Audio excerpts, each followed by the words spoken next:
বিশ্বনবী পাগলের মতো একবার হাউজে কাউসারে যাবেন, একবার সিরাতে যাবেন, একবার পুলসিরাতের দিকে, একবার হাউজে কাউসারের দিকে পাগলের মতো দৌড়াতে থাকবেন। তার কোন গুনাহগার উম্মত যাতে জাহান্নামে ঢুকে না যায়, সেদিন কেউ সুপারিশ করতে পারবে না বিশ্বনবী ছাড়া। এজন্য ৫ নম্বর আল্লাহ বললেন, মান যাল্লাযী ইয়াশফাউ ইনদাহু ইল্লা বিইযনিহি। কার সাহস আছে, কার এত বড় বুকের পাটা কিয়ামতের কঠিন দিন আল্লাহর সামনে দাঁড়িয়ে সুপারিশ করবে? কারো ক্ষমতা নেই, কারো ক্ষমতা নাই।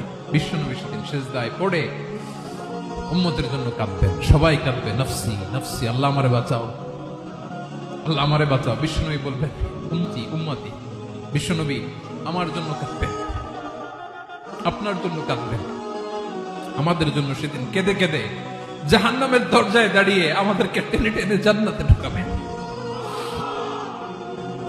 এজন্য এই বিশ্বনবীর ভালোবাসা যেন আমাদের হৃদয়ে ভরপুর থাকে। আমার ভাইয়েরা, প্রতি শুক্রবার বিশ্বনবীর উপরে বেশি বেশি যেন আমরা দুরূদ পড়ি। আমরা যখন বিশ্বনবীর সালাম দেই, দুরূদ পড়ি,